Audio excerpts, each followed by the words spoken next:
उसके ऊपर हमें कहीं ना कहीं रोक लगाना बहुत जरूरी है। तो मैं सभी लेडीज को यहाँ पे आने के लिए पहले शुक्रिया अदा करूँगी और बताऊंगी कि आज जो माहौल हमारे बीच चल रहा है, आज हमारी लड़कियाँ सुरक्षित नहीं है। आज कल का माहौल, आज जैसे कि देखा आपने बदलापुर में 2 लड़कियों के साथ जो गलत हुआ है वो सभी को मालूम है। जैसे तो कोल्हापुर, कलकत्ता, पुरान, हर जगह पे हमें सुनाई देना है। तो इसीलिए हम यहाँ पर आवाज उठाने के लिए आए हैं और भारत सरकार से हम अपील कर रहे हैं कि आज हमारे देश में आप कितनी भी सुविधा दे दीजिए, लेकिन हमारी लड़कियां आजाद नहीं है, हमारी लड़कियां सुरक्षित नहीं है।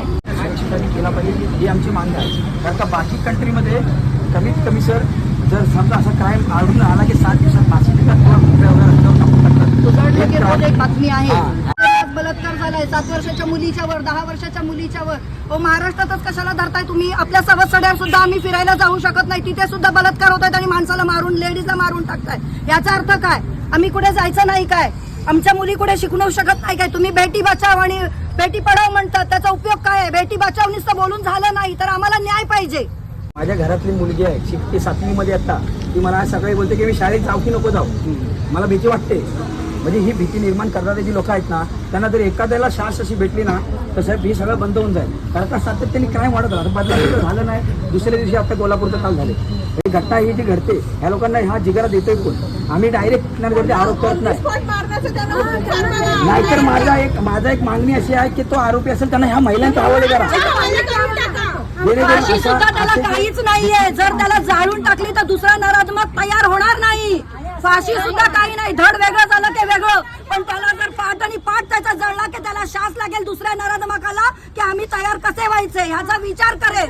की तुम्ही हे आज किती वर्ष हे असंच घडत आलं आहे, ह्याला हे आपण कानून, आता तुमचं संविधान मध्ये 15 दिवस या 12 घंटे अगर न्याय द्यायला लागतात तर मग कसं होणार सर? आणि आमच्या महिला मुली सुरक्षित नाही, शाळेमध्ये नाही आहेत, नाही कुठल्या अड्ड्यामध्ये सुरक्षित आहे। आम्ही काय ते कुठल्या एरियामध्ये काय मुलांच्या पाठीमध्ये लागणार आहोत का? अगर शाळामध्ये प्रशाळामध्ये असं घडलं तर आम्ही करणार काय? कोणाकडे जाणार मागणी मागायला?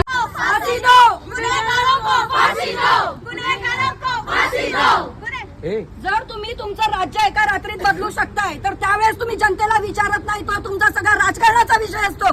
तसाच आता न्याय घेताना तुमच्या जवळ कसले अजून सबूत आणि पुरावे तुम्हाला हवे की त्या नराधमकाला तुम्हाला न्याय देण्यासाठी वेळ लागेल का? म्हणून सर्वप्रथम आयोजक, मोर्चाचे आयोजक आणि तुम्हा सर्व सहभागींचं मनापासून आभार व्यक्त करतो। कारण की तुम्ही ज्या अटी आणि शर्ती दिलेल्या होत्या मी त्याचं तुम्ही पालन केलं आणि शांततेच्या मार्गाने तुमचं जे निवेदन किंवा तुमचा जो निषेध आहे मोर्चा स्वरूपी तुम्ही व्यक्त केलेला आहे पोलीस स्टेशनला येईपर्यंत। आता निवेदनाच्या अनुषंगाने सांगतो, हे सगळ्यात पहिला मुद्दा आपण आज आलोय की आपल्या ज्या लहान मुली किंवा चिमुकल्यांसोबत जे अपघात झाले आणि जे विकृत मानसिकतेची लोक आहेत त्यांना फाशी भेटली पाहिजे ही आपली मांग आहे। दुसरा विषय त्याच्या व्यतिरिक्त दुसरा की पोलीस प्रशासनाजवळ आपण का आलो की आम्ही तुमच्याकडे आशेने बघतोय, याच्या पुढे असं होऊ नये म्हणून आम्हीच नियमित पेट्रोलिंग ठेवू, गावभेटी देऊ, त्याच्यानंतर प्रत्येक शाळा कॉलेजमध्ये सेमिनार घेऊ, तुमच्यामध्ये जनजागृती करून आणू आणि हा प्रकार किंवा अशा स्वरूपाचे प्रकार आपल्या हद्दीमध्ये होणार नाही त्याची पुरेपूर काळजी घेऊ।